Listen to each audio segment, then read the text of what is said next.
Oh, hello. Merry Christmas. Merry Christmas. Merry Christmas. Merry Christmas, season felicitations, and wipe your feet. My friends at the USA Radio Network have something very special for you. We're not going to open it before Christmas. It's the world's biggest Christmas card. Oh, but sweetheart. Classic Christmas Radio Theater. God bless us, everyone. Yes, Tiny Tim. God bless us, everyone. Featuring some of the greatest Christmas radio shows of all time. Attaboy, Clarence. Attaboy. And now here's your host and my biggest elf, Wyatt Cox. There were a number of adaptations of Dickens' A Christmas Carol. Many stayed faithful to the original plot lines, and yet what we have heard in some shows is that they were very closely adapted to follow what was going on in that particular show. And some were just adaptations like you're going to hear this hour. Dick Powell as Richard Diamond, Private Detective.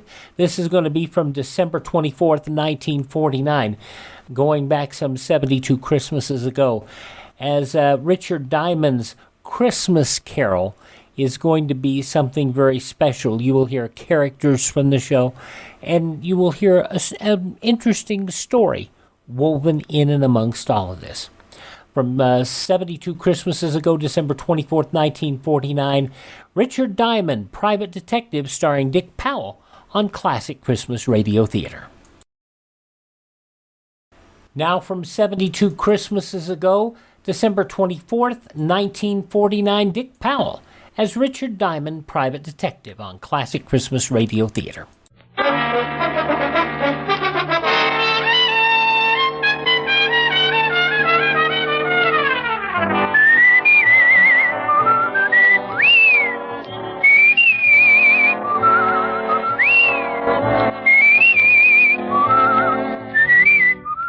Here's Dick Powell as Richard Diamond, Private Detective.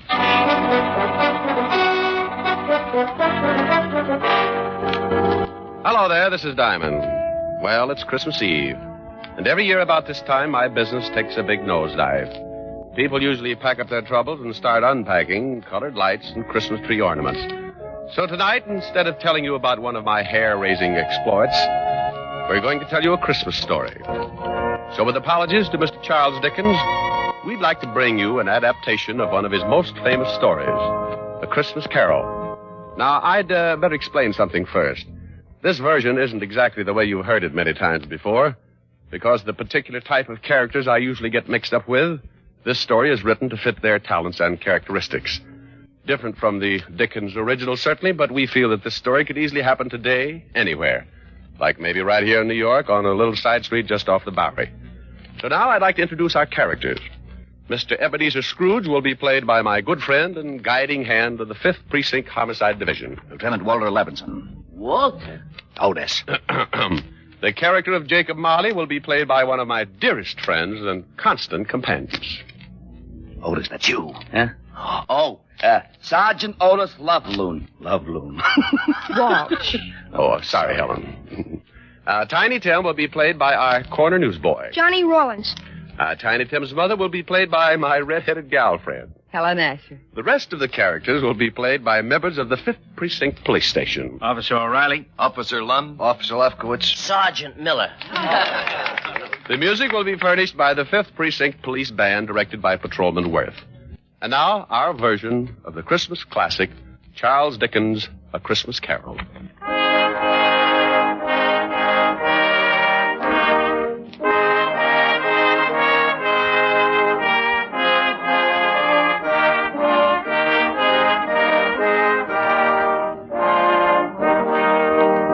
Once upon a time, there was a nasty old guy named Ebenezer Scrooge. He was nasty, all right. He didn't like anything, except maybe all the dough he could get his hands on. Scrooge had a little business that he started with his partner, Jacob Marley. The outfit was known as Scrooge and Marley Loan Company. But one day, poor old Marley just up and keeled over. So the boys along the big street gave him a nice funeral, and old Scrooge took over the business. Well, Marley had been dead for 7 years, and Scrooge lived alone in his little room over the office. And for a hobby, he hated everybody. He had a young guy working for him by the name of Bob Cratchit. Bob had a wife and 4 kids and made just enough to make ends meet. Scrooge used to ride him all the time. When it got so cold the polar bears complained, Cratchit would turn on the little heater. And Scrooge would say, Cratchit, what do you think you're doing? Turning on the heat, that's what I'm doing. My fingers look like popsicles. Well, I don't care if they come in 6 delicious flavors. Every time you turn on that heater, it costs me money. Business is not good, so get back to your work and turn off the heat. Oh, now look, Mr. Scrooge, I'm freezing. This pen ain't guaranteed to write under ice. I tell you once more, get back to your work. Okay, Mr. Scrooge. I don't know why you worry about business.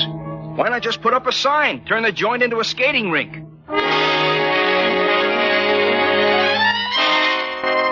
Well, this was no time for any decent guy to act like that. It was Christmas Eve. Along about 5 o'clock, into the office came Scrooge's nephew, Fred. Well, Merry Christmas, Bob. Oh, Merry Christmas, Fred. You get back to your work, Cratchit. Okay. Yeah. Well, Merry Christmas, Uncle. Oh, swell. Merry Christmas. Humbug. Humbug? Yeah, humbug.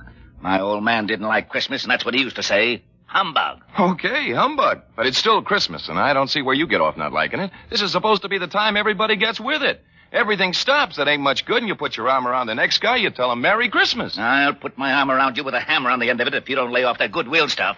Look, what's with you? What have you got against Christmas? You show me a way to make $100 every Christmas, and I'll fall in love with it. Every time the holidays roll around, nobody pays their bills, and they all run around like they own the Chrysler Building. Look at you. $60 a week, and you're coming on like Rockefeller. Well, sure, I make a lousy $60, but it ain't easy. But once a year, something happens with everybody in this big world. Well, nearly everybody. Because this is a day that somebody else started to make things right for us, and he had a really tough time doing it. It's more than just remembering. It's feeling. It's all around you. Christmas has got to be merry. Don't you get it? You want me to be merry? Well, sure. Then go get some of these joyous clients of mine to pay off their loans. The missus asked me to invite you over for dinner tomorrow. Now, don't hold your breath. Okay. Merry Christmas, Bob. Merry Christmas, Fred. Merry Christmas, Uncle. Merry Christmas. Merry Christmas. Humbug.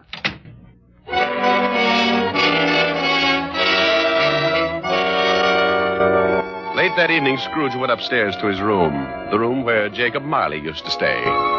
It was dark in the little hall, and when Scrooge reached for the door, he looked up at the big brass knocker and saw... Holy cow. I could have sworn that was old Jake's face in the knocker. I must be working too hard. So in he went. A little shaky after seeing Jake Marley's face, but he just passed it off his nerves. He closed the door and locked it, then went over and sat down in front of the fireplace. He got a fire going and started to relax. But every tile around the fireplace started looking like Jake Marley's face. Oh, now, come on, Abe, old boy. You got to get hold of yourself. This is ridiculous, and I haven't touched a drop in weeks. He got up and walked around the room a few times, then went back and sat down again. He stretched, rested his head on the back of the chair. From somewhere a bell started chiming, and Scrooge sat straight up in his chair. He heard something else, too. Something from downstairs. What the... Oh, now, what is that? What's going on? Who's that? Come on, who's out there? Then all of a sudden it came right through the wall. Marley! Jake Marley. Oh, no. I got to stop eating lobster. Oh, it couldn't be. Hey, what's with you? Who are you? Jake Molly. Who else? You're dead. The deadest. But nevertheless, Jake Molly. His ghost. You are very sharp today, Scrooge, old boy. I don't believe it. You got eyes, ain't you? Yeah, and I got a bad stomach, too. That's who you are.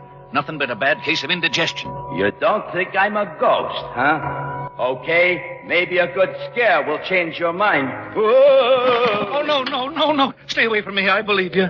You sold on the idea? Yeah, but why do you got to come to see me? Regulations. Every man is supposed to live his life and help his buddies. If he don't do it while he's alive, then he's got to do it after he kicks off. Oh! Now, stop that. Hey, what's with all those chains and things you got wrapped around you? Oh, these? Well, this here chain is like my life. Each one of these links is something I did wrong. But why do you have to hold it around with you? Why don't you check it someplace? Scrooge, old boy, when we was in business together, I never took time out to do any good. I just kept making a buck and figured that was enough. Well, now I got to pay for it. I got to haul this chain around and try to make up for all the things I didn't do when I was alive. But why come to me? Because you're going to end up just like me, unless we do something in a hurry.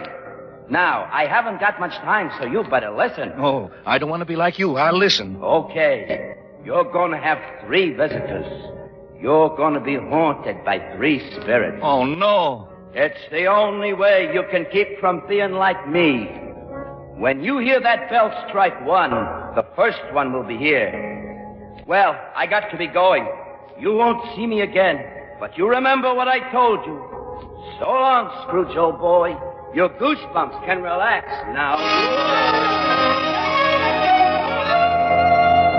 After the ghost took off, Scrooge just refused to believe it. Nuts. It's ridiculous.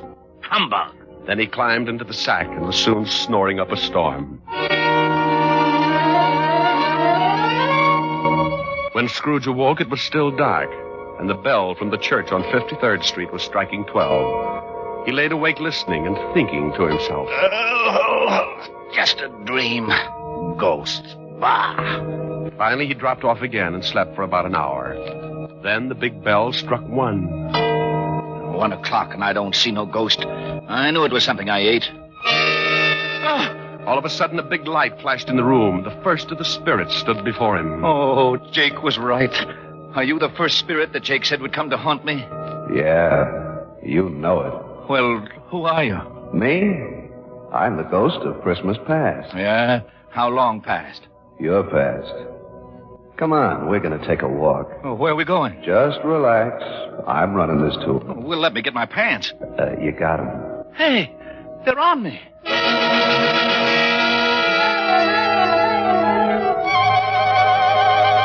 With that, the ghost of Christmas past grabbed Scrooge by the hand, and they both flew out of the window. Scrooge nearly lost his upper plate. But before he could yell for help, he was standing in front of a dirty, ramshackle old tenement building.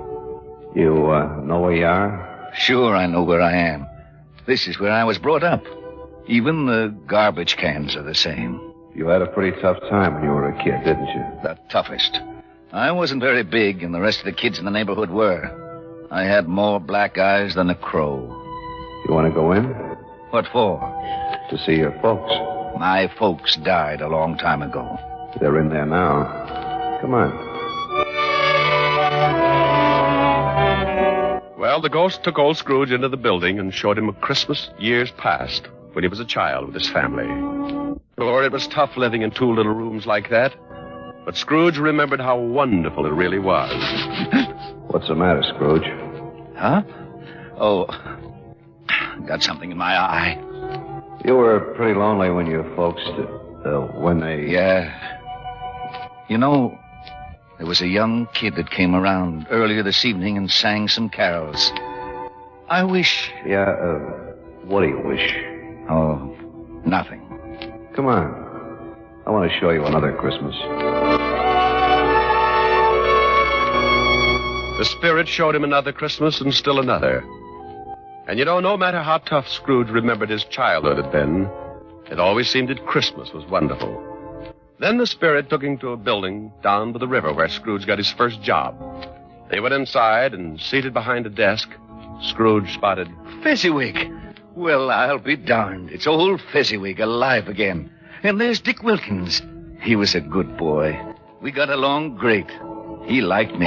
Okay, everybody, it's Christmas Eve. You can knock off and have yourself a good time. You better lock up, Dick. Sure, right away, Mr. Fezziwig. Hey, don't look so unhappy, Ebenezer. It's Christmas.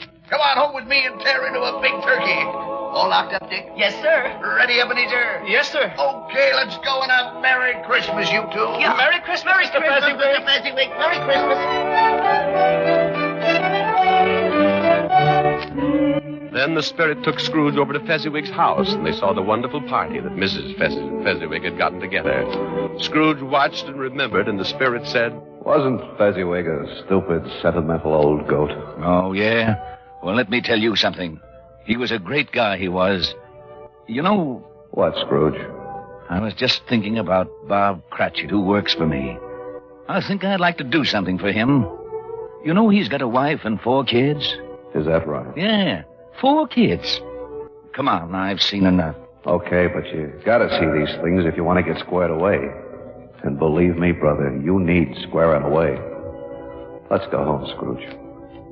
Before he knew it, Scrooge was back in his little room, and the spirit was gone. Scrooge was pretty beat, and he climbed into bed and dropped into a heavy sleep.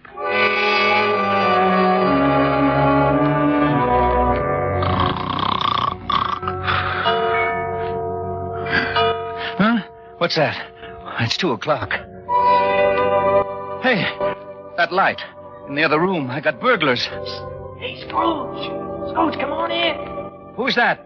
What are you doing in the other room? Come on in. Take a look. It's pretty nifty. Hey, what is this? What have you done to the room?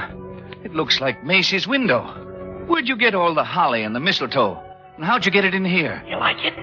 Oh, for Pete's sake, a Christmas tree. Who are you? The ghost of Christmas present. Now, don't tell me you don't like the way I fix things up. I work pretty hard. Oh, the second ghost. Okay, take me wherever you want to go, but believe me, the next time I try the train. Come on, let's go.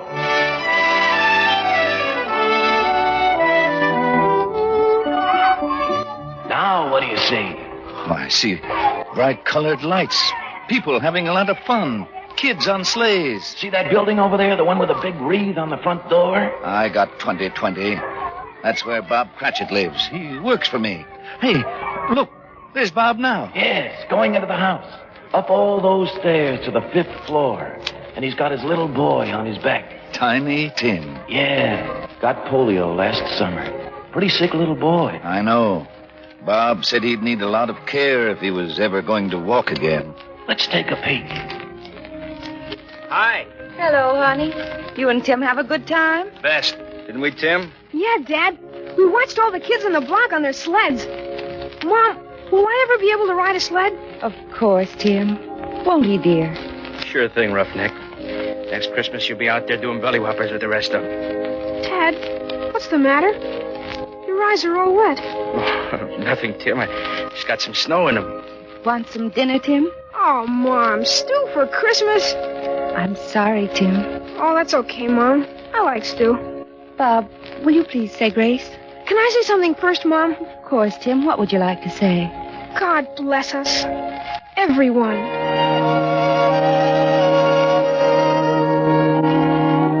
What's the matter, Scrooge, old boy? Got some snow in your eyes, too?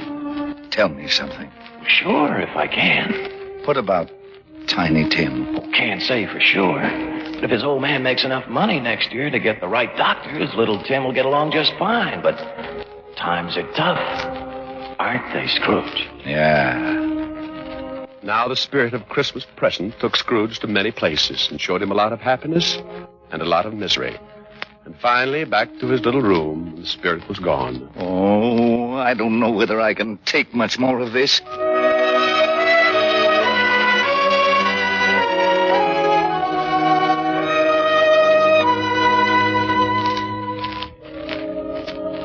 Then a new ghost drifted in. This was the worst yet. He was really done up for haunting. He was all dressed in black with one arm sticking out and pointing right at poor old Scrooge.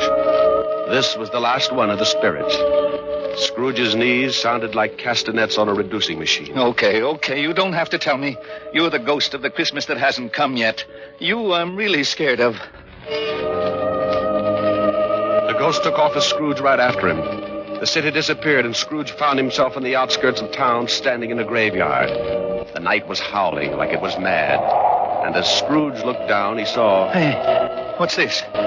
What's this stone? The black spirit stood still and pointed, so Scrooge leaned down and pulled away the bushes and saw it was a tombstone. Well, there's a name here. Ebenezer Scrooge. Oh, no. Look, not this. Believe me, I don't want this. I know I've done wrong, but I'm not kidding. I really know what Christmas means. It doesn't mean just today or tomorrow. It's every day of your life. I swear I'll do better. Only take me away from this. Let me try. Let me try to make Christmas right for me and everybody else. Please don't let this happen. Give me another chance. Well, don't just stand there. Put your arm back in. You'll catch cold. Well, say something. Suddenly, Scrooge dropped to his knees and reached out for the spirit. But something happened. The spirit started to shrink. Then it collapsed. And when Scrooge looked up... What the... My bedpost. My own bedpost. I'm home. Oh, thank goodness. I lived the past and the present and the future, and now I'm home. Hallelujah. Spirits, wherever you are, believe me. From now on, things are going to be different. Oh, yeah. And thanks. Paper! Morning, paper! Hey, boy. Yeah? What day is this? It's Christmas. What's with you? Christmas. Oh, boy, oh, boy, oh, boy. I haven't missed it. The spooks did it all in one night. Boy. Yeah? Oh, it's you, Mr. Scrooge. How many papers have you got? I don't know. Why? Well, here's $5. Throw them away and go have yourself a Merry Christmas. Gee, thanks, Mr. Scrooge. And a Merry Christmas to you. Hey, boy, say that again. Thanks? No, the other. You mean Merry Christmas? Yeah, that's it. Merry Christmas. The conclusion of Richard Diamond, Private Detective, a contemporary Christmas carol that will be coming up in just a few moments. Originally broadcast 72 Christmases ago, December 24th, 1949. And we'll also hear a contemporary adaptation of Dickens. That'll be coming up in our next half hour as well. I'm Wyatt Cox. You are listening to the 2021 edition of Classic Christmas Radio Theater, right here on your favorite radio station. And we'll have more straight ahead. Thank you so much for making us a part of your day.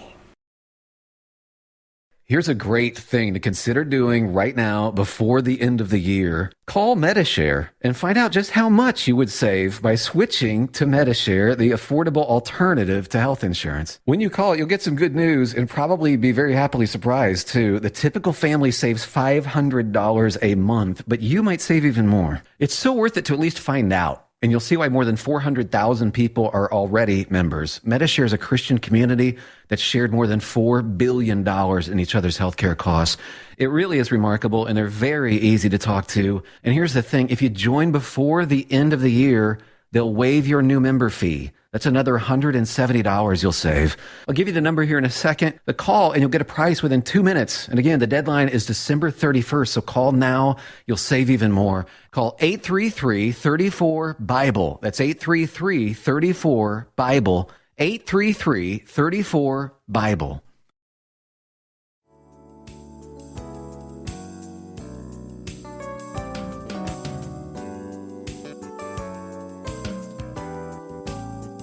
Thanks for being with us in the 2021 edition of Classic Christmas Radio Theater. Some of the news headlines at the date: Richard Diamond's contemporary Christmas carol broadcast, December 24th, 1949. Government taking emergency action to keep trains running despite the curbs that the unions clamped on coal production. President Truman telling Pope Pius XII in a Christmas message, despite the leaders of a few nations, most of the world's peoples are living indeed as good neighbors. Bob Hope and Air Secretary W. Stuart Symington flying northward for a white Christmas in Alaska. And on the eve of the 25th Roman Catholic Holy Year, Pope Pius XII invited all believers in Jesus, now outside the Catholic fold, to return to the one true church for a union against militant atheism. Russia indicting 12 Japanese army officers on charges of plotting to use germ warfare in World War II. Those some of the news headlines on Saturday, December 24th, 1949, Christmas Eve. On your radio, Dick Powell, Richard Diamond, Private Detective, and Richard Diamond's contemporary Christmas carol, the conclusion of which you'll hear next here on Classic Christmas Radio Theater. Now the conclusion of Richard Diamond, Private Detective, a contemporary Christmas carol, as it was heard 72 Christmases ago, December 24th, 1949.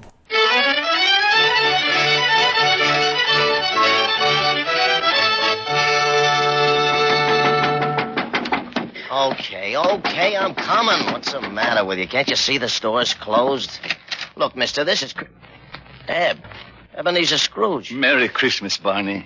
Huh? Hey, you been drinking? Not a drop. Well, what's the matter with you? Ain't you going to wish me a Merry Christmas? Wish? Sure. Come on in. Wife's upstairs with her mother, but I got a bottle in the back. I think maybe you better have something strong. Look, your grocery store's closed, but you could still sell me a turkey, couldn't you? Well, I don't know. You got a couple? They'll just go to waste. Now, what do you want a turkey for? You've been eating at the automat every Christmas for the last 7 years. Oh, it's not for me. But nevertheless, I have been invited to my nephew Fred's house for a Christmas dinner. Well, then who's the bird for? Bob Cratchit. You know, the young guy that works for me. Oh, yeah. How much you going to charge him? Here's $20. That ought to be enough for the bird.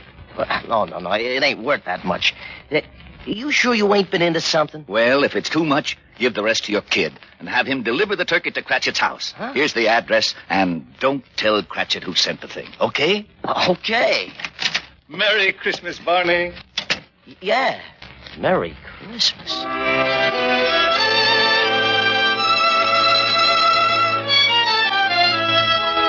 Well, old Scrooge went back to his rooms and took out an old blue suit out of the mothball.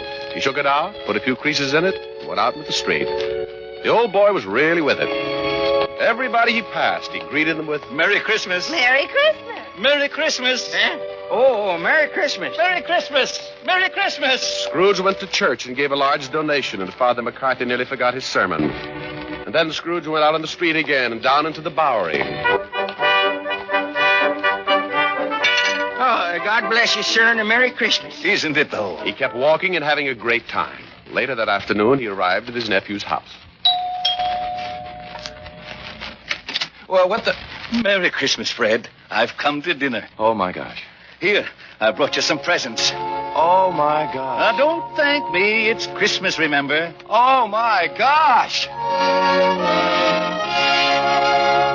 Next morning, Scrooge was early at the office. If he could just catch Cratchit coming in late. And he did. Bob was a good 21 minutes late. Cratchit? Oh, no. You're 21 minutes late. Yeah. I'm sorry, Mr. Scrooge. I had a big evening last night. You did, huh? You know what I told you if I caught you fancy footing it in here late again. Okay, so I'm canned. You think you got it coming? Oh, I'm too tired to argue, Mr. Scrooge. Jobs are tough enough, and I hate to lose this one, but I'm just too tired. A raise would help, huh? That's the silliest question of the year. Then you got it. It's in that envelope.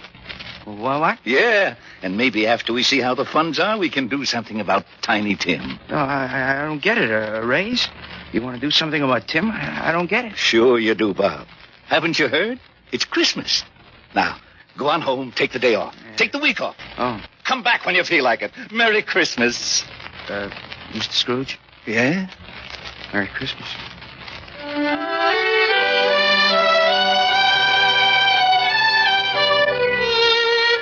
And Scrooge really did it. He was as good as his word, better even. He made it the merriest Christmas ever. And later, things got better, and he took care of Tiny Tim. And sure enough, Tim was out on his sled the next Christmas doing belly whoppers with the best of them. Every Christmas thereafter, all along the big street, it was said, if anyone knew how to make Christmas merry, old Ebenezer Scrooge was that one. And I hope that can really be said about all of us, just like Tiny Tim said. God bless us, everyone. That's right, Tim. God bless us, everyone. Merry Christmas. God bless everyone. Oh, Rick. Yes, Helen? That was wonderful. Not quite the way Dickens wrote it, but it meant the same thing. Oh, you really like it, baby? Oh, I loved it. No reason in the world why old Scrooge couldn't have been living right here today. You've got the spirit, and that's what counts. How did you like it, Walt? Rick, I gotta hand it to you. It was really great. Lieutenant.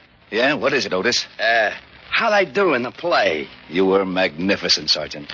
You know, I'll bet if I studied for a couple of weeks, I'd get me a part on Broadway. To be or not to be? That's the question. Oh, no. Now, Walt, leave him alone. Oh, sure. Monsieur Otis. Huh? Wouldst thou accompany me over to the punch bowl for a short flagon of nectar? Sure, I would. See you later, Helen. Rick? Yeah. Come on, Barrymore. Let's see if the punch bowl fits your head. Oh, aren't they lovely? You want something to eat? Hey, wait a minute. What's the matter? Listen. They're out here by this window. Come on, let's go listen. Carol, fa la la la la la la la. See the blazing new before us, fa la la la la la la la. Strike the harp and join the chorus, fa la la la la la la la. Follow me in merry measure, fa la la la la la la la. While the carol la, view that treasure, fa la la la la la la la. Oh, wasn't that wonderful, Rick? It sure was. Rick, sing something with them. Oh, no, honey. I don't want to loss up the act. Please, Rick, come on. All right. I tell you what I'll do. Everybody usually sings Christmas songs about snow. I'm going to sing one about sunshine. It's called Mele Kalikimaka. Mele Kalikimaka? Well, it means Merry Christmas in Hawaiian. In Hawaiian? Sure. It's a brand new song. They love it over there, and we'll love it here.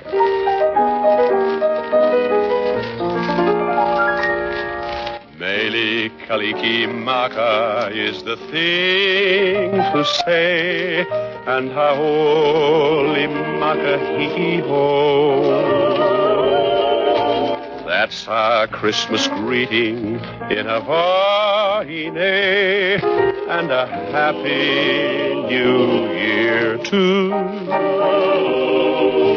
With the hope that Christmas may be green and bright, the sun to shine by day and all the stars at night. Mele Kalikimaka is Hawaii's way to say Merry Christmas to you.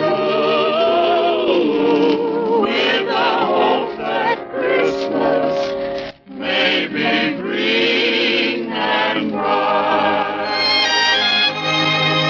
the sun to shine by day, and all the stars that night. Mele Kalikimaka is Hawaii's way to say Merry Christmas to you.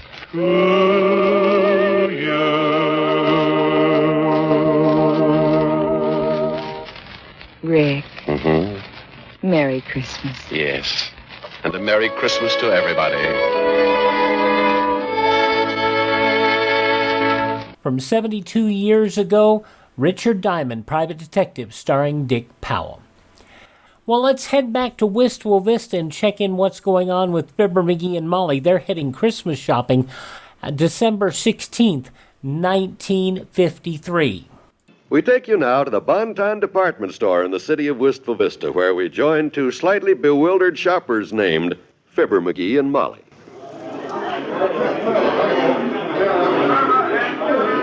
My goodness, this store is crowded today. Look at that mob over there at the elevators. Boy, they're packing them in there like sardines. They'll have to open that door with a can opener and take them out with a fork. Yeah. Look at that guy with his stepladder trying to get on the elevator. Attention, please. Attention, all shoppers. Elevator service to the basement has been temporarily suspended. The basement is full. Come on, let's get started with our shopping so we won't have to battle our way around here too long. Have you got your list with you? Yeah, you got yours? In my purse. Good.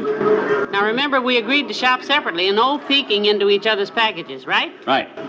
You know, it's no fun to know what you're going to get for Christmas before Santa Claus drops it down the chimney. Oh, speaking of Santa Claus, look, there he is. Oh, yeah. Come on, let's go over there. Whoops, watch it, bud. Du weißt, wo sie bleiben von der Stolpleglein, wenn du herbrückst. Gib dich Wagenlinsk. What'd he say? I think he said, excuse me. Niet, da kann das Stupenbuch was. Yeah, it's crowded. Well, come on, Molly, let's talk to Santa Claus. I'm going to tell him what I want for Christmas. Oh, let's not bother him. He's probably Just for a gag, come on. Hi, Santa Claus. Remember me? McGee, get off that poor man's lap. I've been a good boy all year, Santa, and I'd like my stockings full of candy. Okay, Johnny, but it'll sure be hard on your feet. For goodness sakes, it's the old timer. I thought them knees were awful bony. Hi, daughter. Hi, Johnny. What's new? Just doing some Christmas shopping, Mr. Oldtimer. Yeah, so you're the Bonton Santa Claus, eh? How'd you ever wind up in a job like this? Just unlucky, I guess. Sure like to get my hands on the fellow that was Santa Claus here last year, too. Why? All the stuff he promised the kids last Christmas and didn't deliver, I'm getting my shins kicked for this year. No kidding. Got a rough bunch of boys, huh? No, it's the girls that do the kicking, Johnny. The boys seem to be different this year. Well, I'm glad to hear that. This must be kind of fun at that. Well, leave us say it's an interesting experience, daughter. One little feller about 6 years old come in yesterday and clumb up on my lap, and he just snuggled down like a little kitten. Oh. Santa Claus, he says, I want to whisper in your ear. Close your eyes and listen, he says. I closed my eyes and leaned down and listened, and I just got kind of a warm feeling all over. Kind of tugged at your heart, did he? Nope, the little rat set fire to my beard. Well, this job can be dangerous. What kind of presents are they asking for this year, old-timer? Bicycles and electric trains, I suppose, as usual. No, the kids of today have changed, son. They're growing up. Yeah? I've been getting a lot of requests from kids that say, Santa Claus, please bring me Betty Grable. It's got me worried. Why should you worry? Well, gee, I kind of had my heart set on that. Uh-oh, here come some more kids. Watch it. Well, we got to start shopping anyhow. Come on, Molly. See you later. So long. So All right now, Sonny, you're next. Just tell old Sonny what you want in your stocking. If you say Betty Grable, I'll belt you with a bag of candy. He's cute with the children, isn't he? Yep. Now, you go that way, dearie, and I'll go this way. And no fair following me. No fair following me, too, either. Because I got something very special in mind to buy you for Christmas, Tootsie. Have you, dearie? What? Ah, never you mind. This is going to be a real surprise this year. You just trot along. Okay, lover. I'll stay away from you. I love surprises. Wish I knew what the heck to get her this year.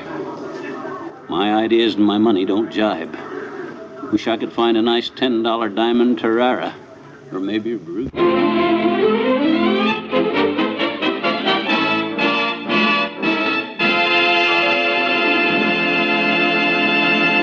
Yes, that is a nice loud pattern. I'll take that shirt. Ah, you've made a wise choice, madam. I doubt that, but I'll take it anyhow. Will you gift wrap it for me, please? Right away, madam. Well, I hope McGee likes it.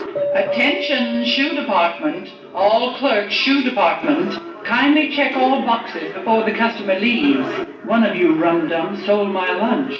I guess anything can happen in a busy place like this. Oh, Mabel Toops. Hi, Ma. Haven't got a rocking chair with you, have you? Oh, I'm dead. Me too. All I bought so far is a shirt for McGee. It's one of those California sports shirts. You know, the kind that picture people all wear? Yeah. With the long collar that comes clear down to here. Got palm trees on the pockets. Oh, well, I don't know what to get from Art so far. He's so hard to buy clothes for. Nothing's ever right from Art. Too particular, you mean? No, his shape's so funny. The only thing I can buy him that fits him right is a necktie. What you going to get from Fib this year, you know? No, he's going to surprise me, he says. Oh, murder.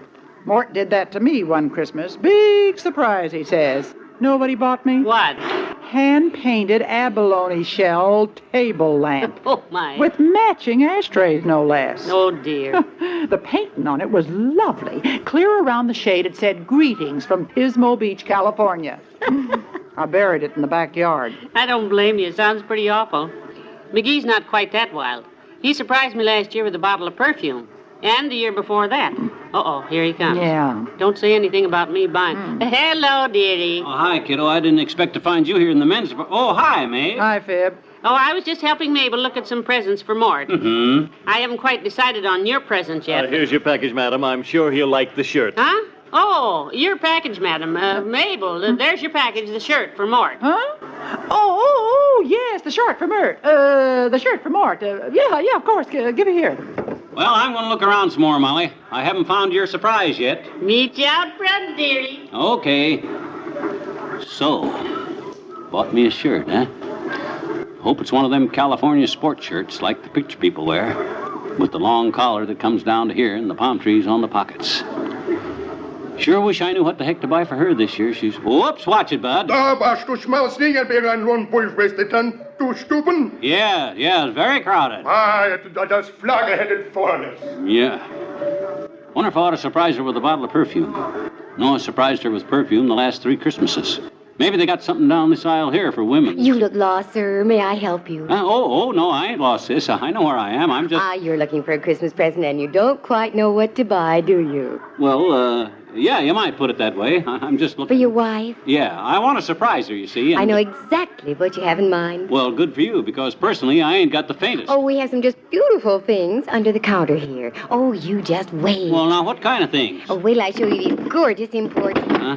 Look at the silk negligee. Huh?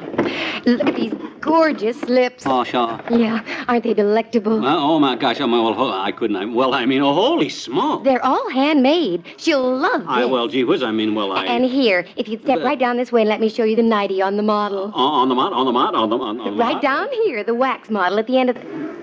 Where did that man go?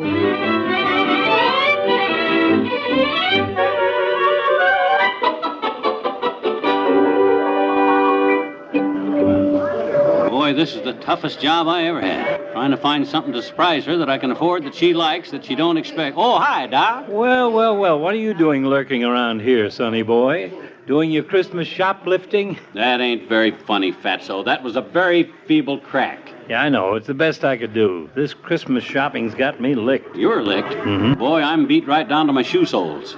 I swore I'd buy Molly a Christmas present that would be a complete surprise to her this year, and I've been battling my way through this slaughterhouse all afternoon, and what have I got? Sore feet. No ideas? Sure, I got lots of ideas. I'd like to buy her a mink coat, fill the pockets full of diamond Terraras, and deliver it to her in a Cadillac convertible. You got any ideas how I can do that? Nope. Me neither. You want to surprise her, huh? What'd you give her last year? Perfume. Year before that? Perfume. How about 1950? That was the year I gave her a bottle of perfume. Uh-huh. She always knows what she's going to get, and by George, I'm going to surprise her this year if it takes me...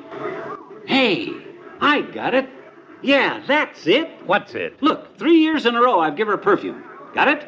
So you told me. So this year she knows good and well I'm not going to give her perfume again, right? She should know it. So, I want to surprise her, right? Right. That's it.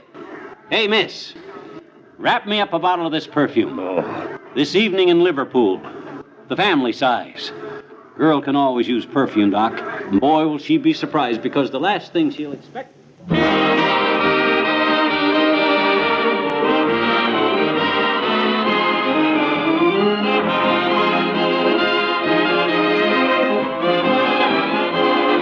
And you wouldn't guess in a million years what you're getting for Christmas this year, Molly. I know it'll be wonderful. Is it to wear or what? Well, no, I'm not saying. Ah, come on, give me a hint.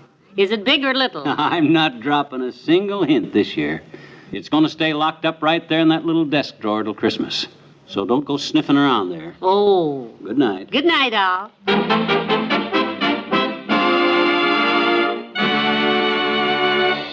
One of the longest-running classic radio shows, and it would have run longer had not Molly been sick and passing away of cancer.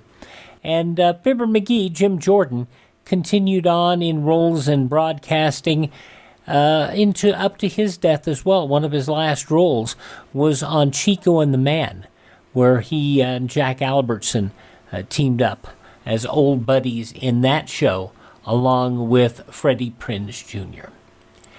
Our classic Christmas radio theater programs are available anywhere podcasts are served, and if you just search for USA Classic Radio Theater, we have a web page as well. That is classicradio.stream. I hope you will take a moment to thank this radio station and their supporters. It is their kindness and courtesy that allows us to be here and bringing you some of the greatest radio programs of all time. And I hope that you will let your friends know that there's a great Christmas show on right now here on your favorite radio station. On many of these stations, we have another hour of classic Christmas radio theater straight ahead. If we're with you, we look forward to the pleasure of your company. But if you leave us at this time, please accept our warmest wishes for a very, very Merry Christmas and a happy and prosperous 2022.